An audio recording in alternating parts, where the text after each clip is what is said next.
현재 상황에서는요, 이런 거시경제 이 지수들, 경제 지표들하고 나는 상관없는 투자를 해야 한다, 이렇게 말씀을 드리고 싶습니다. 이스라엘과 이란 간 전면적 위기가 고조되는 가운데 미국의 소비 지표마저 예상을 뛰어넘는 수치가 나오자 원달러 환율이 16일 한때, 자 오늘 장중에 1,400원 선에 진입을 했다고 합니다. 환율이 1,400원 돌파했습니다. 대한민국에 어떤 영향이 있을까요? 이 부분에서 환율하고 집값이랑 뭔 상관이 있냐 라고 하실 수가 있어요. 그걸 말씀드리기 전에 이걸 보자고요. 최저임금 현황입니다.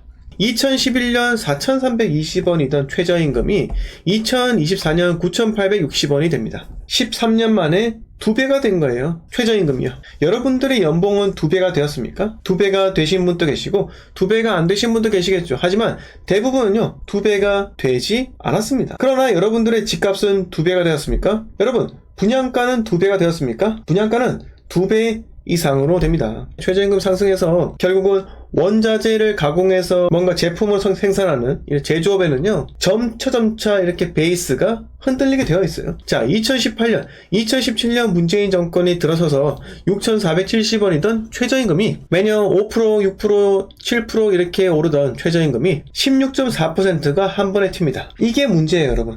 지금 여러분들 주변에 자영업들 폐업하는 게 엄청나게 보이실 거예요. 저희 집 앞에도 가게 폐업하는 곳들이 엄청나게 많습니다. 거기서 살아남는 가게는요 파리바게트하고 뚜레쥬르밖에 없어요. 진짜 그래요. 저가 커피요 장사 안 됩니다. 저가는 박리담이에요. 많이 팔려야 되는데 이제 많이 안 팔리잖아요. 최저임금 이만큼 올려가지고 주인이 일을 하지 않으면 도무지 가게가 돌아가지 않는 상황이 되는 겁니다. 왕년에 공사 현장의 하루 일당이 2019년도 이때 대세 상승장 바로 직전에는요 인부들의 하루 일당이 19만원, 20만원이었대요. 그러나 지금은요 27만원이에요. 그래서 아파트 분양가가 절대로 하락할 수 없는 상황이라고요. 광역시 웬만한 아파트들 분양가 보세요. 이제 기본적으로 8, 9억입니다. 둔산 자이 아이파크 있잖아요. 대전에 6억 후반대 분양했습니다. 즉 피가 1억이잖아요. 그래서 이걸 매수하면 8억이라고요. 그게 여러분 적정가예요. 적정가. 부산에서, 대구에서, 울산에서 대구가 제일 큰 하락이 있었기 때문에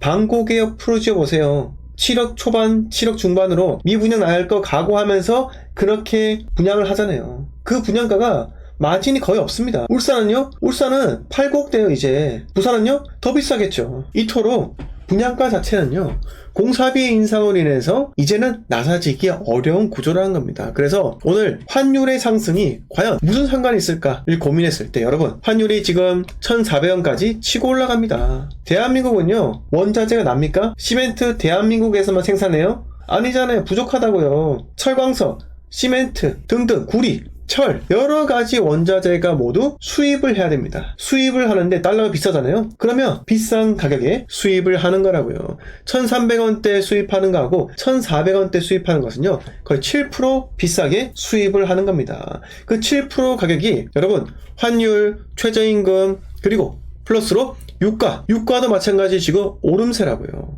좀 있으면 배럴당 100불을 돌파할 위기라고 합니다. 이스라엘, 이란이 피 터지게 싸우면요 더 올라간대요. 원자재 수입해야 될 거 아니에요. 원자재 수입할 때 유가가 올라가 보세요. 해상 운임료 올라가죠. 기계 장비 돌리는데 기름 필요하잖아요. 한전, 전기 가격, 가스 가격 안 올릴 것 같으세요? 총선 끝났습니다. 오늘 어떤 방송을 보니까 이렇게 이야기하더라고요. 총선이 끝났다. 이제 여러분들한테 영수증이 청구된다라고 하는 거예요.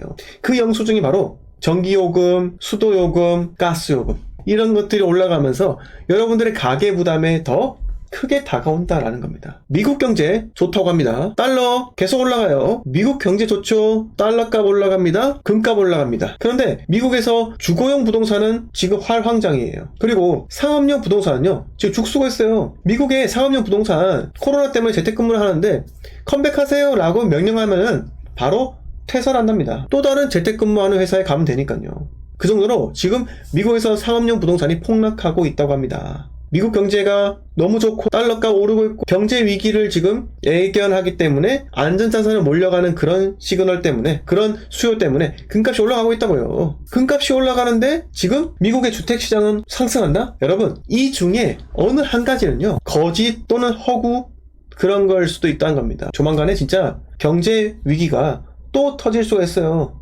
여러분, 또 한 번의 위기가 찾아온다. 여러분들은 어떻게 하실 것 같아요? 세계 경제 위기가 온다. 리먼 쇼크급이 온다. 무엇을 어떻게 하시겠습니까? 답이 있으신가요? 이럴수록 세계 경제 변수와 덜 상관이 있는 광역시 부동산을 투자해야 됩니다. 수급에 의해서 움직이는 지역을 선택하시라고요.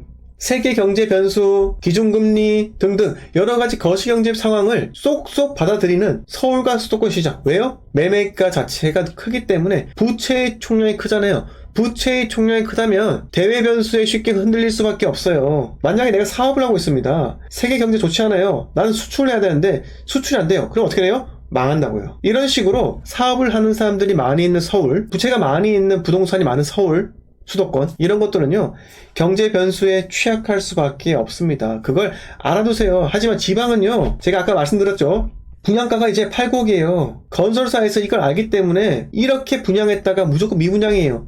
실질적으로 그렇게 분양하면은 소비자들이 사질 않는다고요. 소비자가 사지 않으면 건설사는요 분양을 하지 않습니다. 더 이상 분양하지 않으면요 어떻게 돼요? 어느 순간에는 집값이 끌어오를 수밖에 없어요.